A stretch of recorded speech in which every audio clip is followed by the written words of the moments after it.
And now, here's your host of Shaping Success, Wes Tankersley. What is up, everyone? Welcome to Shaping Success. I'm your host, Wes Tankersley. Back with Robert Watson. We are going through Ars Victorious. We are in number 20, which is Worldview. And it was funny because we were hopping on. I was like, we started talking a little bit and we're like, I go, let's get this thing fired up so that we don't waste a good conversation on just us. Absolutely. Yeah, I was just, matter of fact, I was just researching worldview because, it's kind of how we construct everything, right? Our kind of our top down look at the world. And I mean, you don't mean to necessarily bring religion in, but you've got to start with, do you believe there's a God? In other words, how the universe is organized. But your worldview is how you believe everything's organized. In other words, things like little stupid things like, do you believe things happen to you or for you? Mm-hmm. Right? Is the universe trying to educate you or punish you? Right? Are you Old Testament or New Testament? All those things matter a ton when you're trying to shape your success from your world. Yeah. Right. And it's amazing. I know that you listen to the Monday episode, or I'm guessing that you listen to the Monday episode because I see like where the stats are, and there's only one guy I know that lives where you live, so I can see it. Yep, it's me. I figured. But it's all that stuff that I was talking about on Monday. I'm like, man, there's just so much stuff behind, just knowing that you have to have some sort of view. You have to have something to believe in. And it doesn't matter if, like you said, I know you brought up Old Testament, New Testament. It doesn't matter. There has to be some way for that. I feel like you have to have faith in something. I mean, even if it's just in yourself, Einstein's comment was the best. God doesn't roll dice with the cosmos. Right. Okay. Because one of the things that physicists and mathematicians had to believe was there was an organizing principle. Mm-hmm. Therefore, there was an original thought, an original idea, original being, original creator, organizer.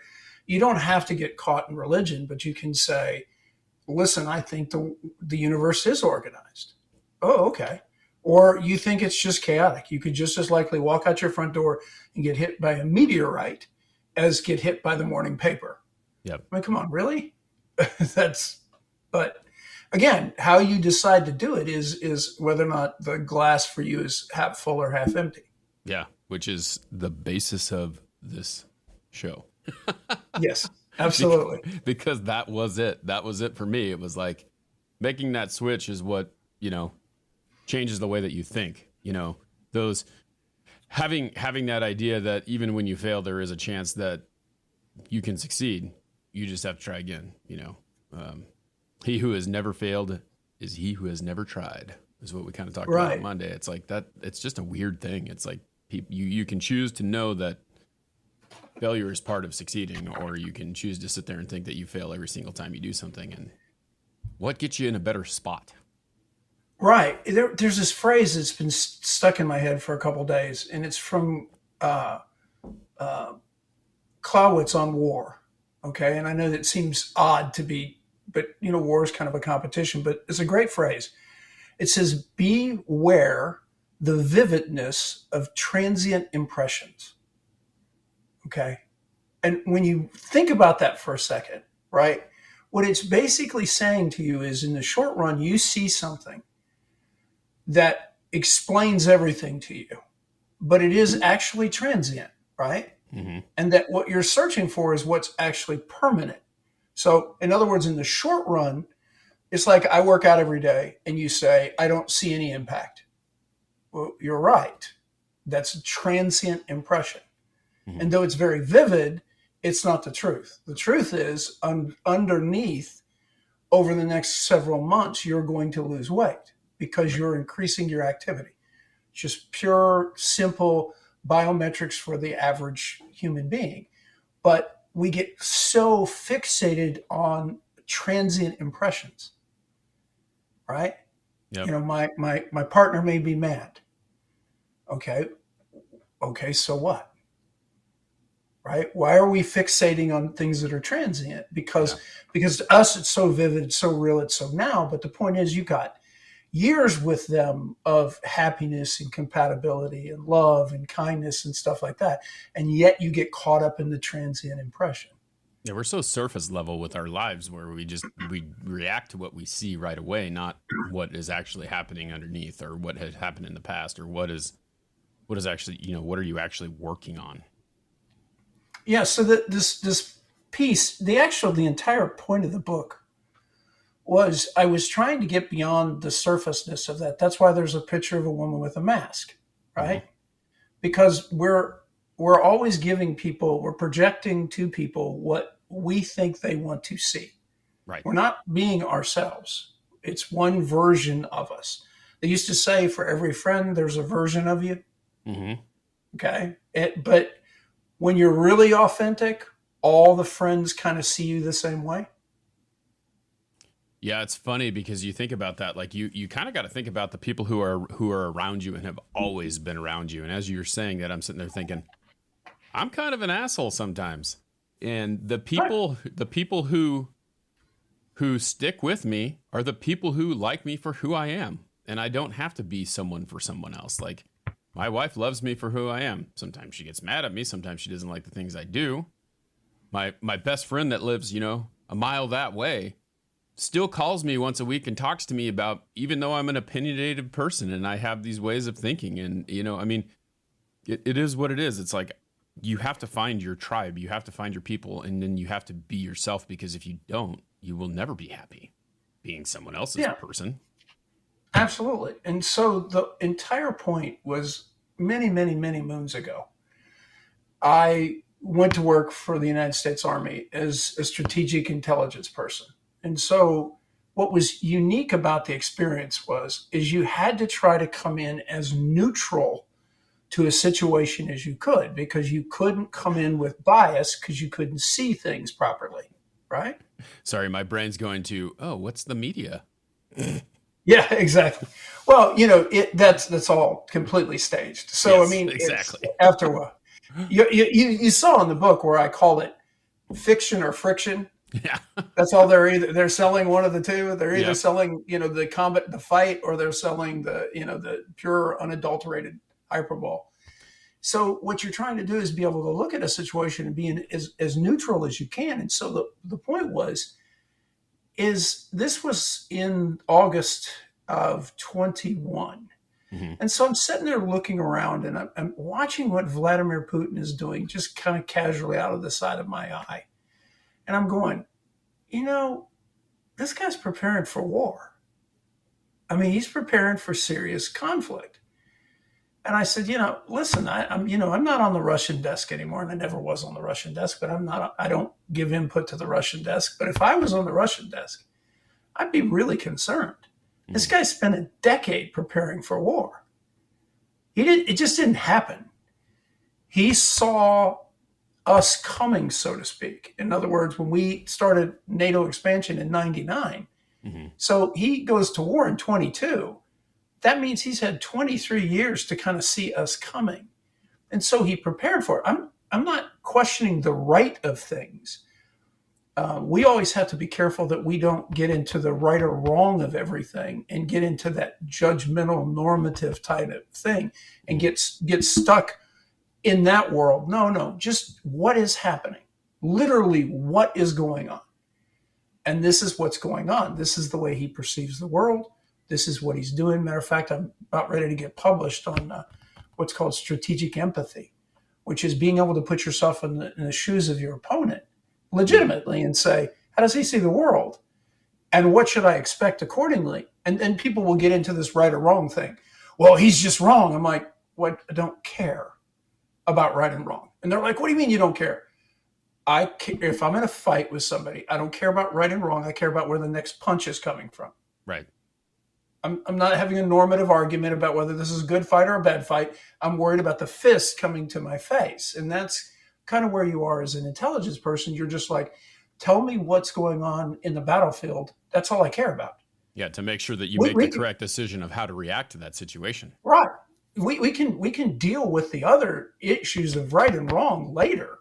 Mm-hmm. But what is happening? And you're saying, well, this guy is coming. He's serious and he's coming. And these are the things that I see that lead me to believe that. And consequently, I warned again in, I think, November. And everybody's like, oh, no, he won't seriously do this. I said, no, he's coming. Yeah. He's absolutely coming. And so, but that's what we're talking about in some of this peeling back from ourselves, right? Because the person we lie to the most is ourselves. Right. We Okay. are And we are our biggest bully.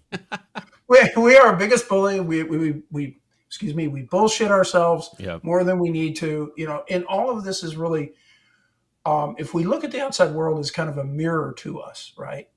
You are really a mirror of me to me. Mm-hmm. And when I look at something, if there's something that I don't like about you, it's really something I don't like about myself.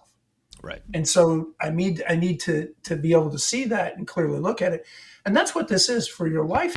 What makes life better? Seeing things for what they are. Not good, not bad. Just this is what's happening, and what does it take to change? Because people get into this like running streaks, right? Like people break running streaks all the time. Mm-hmm. And it's like, well, me doing my running streak this morning and my hip hurt this morning, the whole 9 yards. But here's the point. I still went out there and I still did it. Why? Because I don't want to break the streak. For me, this has nothing to do with anybody else. Right. Despite the fact that I'm counting on TikTok, I don't care. I didn't start doing this because of TikTok. I'm just letting TikTok see. In this case, I think I have over 1,000 days or 1,000 videos. What's that? Just What's letting a TikTok. for people listening? I mean, it's like, okay, so what's the streak at? How many days? How many years? 9.5. Okay. 3,379 days. So TikTok's not the motivator because TikTok hasn't been around that long. No, I've only got 1,000 runs on TikTok. Yeah. No, I'm not trying to do this for anybody else. It's Yeah. my son who said, Dad, this is really pretty cool. You ought to tell people why you do it. And really what it was, as you know, the story is I wanted to do something I don't like every morning. And that way it makes it easier for me to do the things I do like during the day and just gotta kind of get to the motivation. But going back to the center and worldview is being able to see the world for what it is and not with all my colors on it. Yeah. What my religious preference doesn't matter. Okay. But I better understand how somebody in the faith of Islam sees it. Yep. Right? Not because they're right, not because they're wrong, but because they need to be able to see it from their vantage point. And again, to be able to react to what they're going to do. That's all I'm trying to say. And for us, the people we're really trying to uncover ourselves. Yeah. Right. We're just trying to uncover, why do we really do things? Come on, let's be honest with each other. Because we are in the self-sabotage business. Okay. We always whine and complain about all the things that are done to us. But the reality is we're doing most of it to ourselves. Yeah. Okay. We're making these bad choices. This is not, somebody does not have a gun to our head. Okay. Yeah. We are unfortunately doing that. So that's all we're trying to do in readapting a worldview is simply flipping everything around like you do so often. Flip things around. Classes half full. This happens for me, not to me. Right. Okay. Every person, you just got your heart broken, for example. What did you learn? Or are you going to obsess about having a broken heart? Or are you going to obsess about what did you learn? What did you learn about yourself? And I think like I'm pulling up right now because I think about the 4 agreements too, as well as like we sit here. If you've read that, I'm sure you've read that book before. Yeah.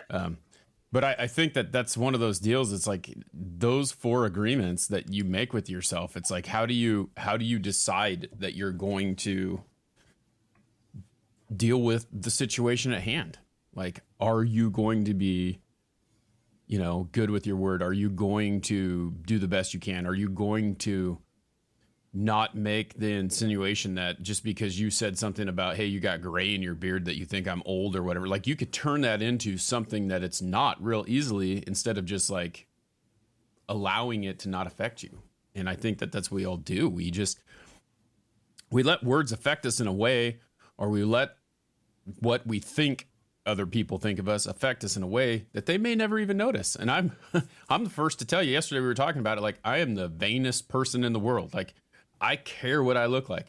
I care that this is clean every single day. I care that my hair looks good. I care that my clothes match. I care that I look clean and neat and put together. And some people don't even notice that. And some people do. But I'm the one who's like, someone's going to see that.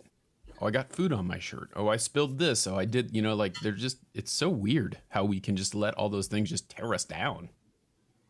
Well, and my friend asked me if do I have degrees of OCD, right?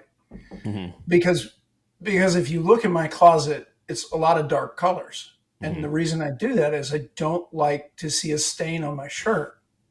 Okay. So I hate white. It's just, I hate white. So everything's black, blue, all the dark colors. Yeah. And she said, well, do you think it's a little OCD? And I said, oh, absolutely. Yeah, absolutely. I don't, but it's not debilitating. Instead of me being obsessed about my white shirt having a stain on it, I don't have any white shirts. Yeah. I get rid of the problem by understanding myself and being okay with that. It's like, yeah, I don't like that. Well, why don't you like it? Are you afraid what somebody's going to see? I said, no, I don't like it. I'm afraid I'm a messy person. Exactly. I want to look, put together. I want to look like I'm organized. I don't want to look like a disheveled mess. Yeah.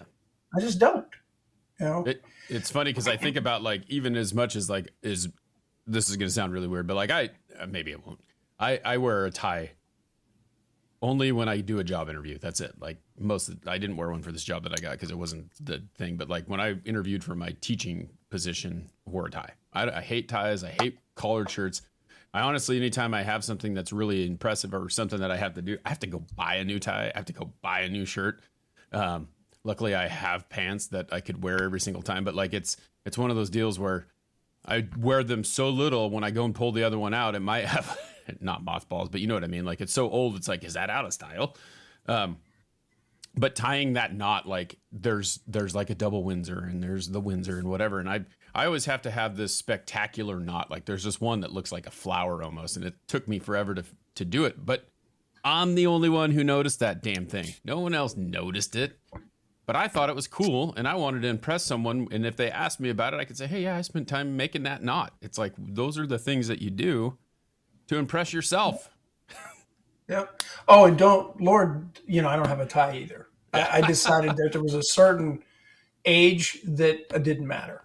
Yep. And somebody would say, you showed up to a graduation, you showed up to everything, you've met the president in an open collar.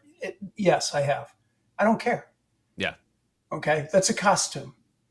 Exactly. Are you here to meet me, or do you want me in costume? You're putting your mask on. That's it. And so I'm just trying to get to that point. And so, yeah. And the thing is I've had to slowly shed the stuff, right? Slowly shed. And it takes time, though, right? It just does. Nikki doesn't wear pantyhose. I saw anymore. Nikki. I know. I saw that. But yeah, you slowly shed these things that you put on because somebody told you to. Yeah. And you're just kind of just saying, listen, I understand that. I understand that it's important that I be respectful of your situation. And I understand that. But, me putting on a tie or not doesn't show respect. Right. It's just a tie. I said, I hope my demeanor shows you respect. I hope my words show you respect. I hope my posture shows you respect. My tie needs to show you respect. I don't think so. Yeah, I mean, it's funny. It's like you think about a lot of the things that are going on in the world right now too. Like, I mean, I was talking to someone yesterday. I had a customer that I apparently knew but didn't know I knew because I kind of grew up in the same town, and he hung out with my brother and all this stuff. And I show up at his house and measure his windows or whatever, and we start talking about stuff. And he's telling me about all these things that happen, and I'm sitting there going, oh, well, I was not privy to that information. But then you start thinking about how you judge people and how you think about people. And I had all these thoughts about these people that he was talking about. And I'm like, that just wasn't me. I just didn't do that. I marched to my own beat. And then you get people who tell you, like just like you said, it's like, this view of what it is, because I am a salesperson, because I am in your house, because I deal with people who are mostly this age or whatever. If I walk in there and I have this half sleeve of tattoos and they see that poking out of my arm, are they not going to buy from me? Like, is that something that they see from you? And my dad will say, those are the worst things you can ever do. I can't believe you did that. That makes you this, that makes you that. Like, in everything that comes out, it's like we judge people just by the way they look. And it's like, that doesn't mean just because I have tattoos that I'm not the person that you know me as. I've changed. I'm not a different person. And I feel like we do that. We just judge people. And well, you only have 7 seconds, right? Yep. To really actually make your first impression. Mm-hmm. And so, the best thing you can do for people is smile. Yep. Start there. And the reality of the rest of it is and I always say to people, if you care enough about me, whatever offends you, whether that it's I'm tall, I'm white, whatever offends you about me, okay? If you don't care to get beyond that to know me, then I'm okay with that. Because truthfully, I've not done anything to hurt you. I've not, it's just who I am on the surface bothers you. Now, I don't do anything overt to make you upset or angry or something, but it's always the idea of making a good impression. A good impression is a smile. But we all send off a vibe, right? Whether we like it or whether we don't. The vibe is either, hey, listen, I'm friendly, or the vibe is I'm not friendly. The vibe is I'm sensual. The vibe, whatever. We're all sending off that. We just have to realize that. And our worldview of how we see the big picture is either we see everybody apart from us or we see everybody connected. Yeah. Right? This is back to the whole thing. Is there a creator? Is everything connected? Does everything work for us or does it work against us? Is a glass half full or half empty? Right. Why? Because all this is going to matter, right? One of the things I found inherently interesting about people is, even when they were my adversary, was people all have basically the same desires, right? They really do. They're not grand. Everybody usually likes a warm cup of something, tea, coffee, whatever, right? They want their kids to grow up in relative peace and security. They want their kids to do a little better than they did. They want to be in a partnership or marriage with somebody that loves them. This is really simple stuff. They want a job that gives them dignity and respect, right? Yep. Where they can feel good about themselves. These are all baseline things that people begin to want. But this is kind of back to the worldview of either you see people connected, we're all in this together, so to speak, right, or we're not. And if we're all being competitive and I'm just going to get mine, well, like, for example, worldview, sowing and reaping. Right. When I sow, do I reap? If I sow bad, do I reap good? I don't think so. I think I have to sow good to reap good. Yeah. Again, how do you see the world? It's funny. I was listening to Michael Rosenbaum talk to Kevin Smith, the director Kevin Smith, the actor Kevin Smith, and he was talking about how he used to go to these movies and watch them, and then people would ask him opinion on them, and he would give his opinion whether he liked it or not. And he just stopped giving opinions on stuff he didn't like, because he said, why do I need to give them something negative when that's easy to find? If they want to find someone who wants to tear something apart, it's easy to find. They can just do it. But if they want to find something good, they have to go out and find it and search for it. And it just doesn't make him feel good to do that, So that's what you get. You reap what you sow. You give it, you get it. If you have a shitty attitude, you're going to get shitty attitudes back. You're going to be around those people. And it doesn't mean that you have to agree with them, right? Like, we are like-minded. Like, one of my very good friends, Jay, we think a lot of the same things, but we also have disagreements and we don't agree on everything. And we can come back to the middle and still have a civil conversation and still be friends about it. And we get lost that everyone else thinks you have to be exactly like me. Yeah, and one of the things in politics, which is sad, is I have a friend who believes they're left leaning, and I said, "You're not. You're actually in the center." And it's because you don't know what the center actually looks like. Right. Because all everybody ever shows you is the extremes. Yep. So that's what you think it is. So which extreme am I closest to? No, Right. you're not. You're actually in the middle. Yep. And the reality is that the supermajority of the people are in the middle. Why? Because the supermajority of the people want a good education system. Yeah. Shocker, right? People want fresh water. I mean, can you imagine being in a town, Flint, Michigan, where your water is contaminated? Mm-hmm. Come on, man. Really? Yeah. We want clean air, clean water. I can go through the list of simple things that everybody wants, and this is pretty much the middle. Now, we can disagree, as you say, about the policy initiatives to get there, but our basic needs are the same.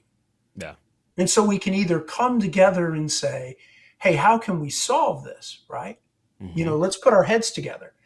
And you give two ideas and I give one idea that are work. So we take those three ideas, put them together, and that becomes the policy. It's not 100% of what I want. It's not 100% of what you want. But guess what? It works. Yep. Right? And everybody gets to realize that it's just that simple. And that's back to the giant worldview of how is the world postured, right? Is the world really postured with opposites? Or is the world really postured with most of the people in the middle? And the only reason we know the extremes are because they're the loudest. Yep. Exactly. Right? That's all they are, is the loudest. Yeah, it's so crazy. And that's it's the squeaky wheel gets the grease, right? There you go. Those are the people. Exactly. Those are the people that are sitting there yelling and screaming about it the most. And so people hear that and they glom onto that because just like Kevin Smith said, it's easy to find the negative stuff. It's hard to find the positive stuff, even though it's more abundant. It's the low hanging fruit that they're going after. Yep. So great conversation, Robert. I appreciate you hopping on. Still working out the details of the next steps on a lot of things, and we'll talk a little bit about that after. We'll waste the good conversation on us now. Yes. But thank you, everyone, for hanging out. We are getting through the book. We're in number 20. How many are there? Is there 40?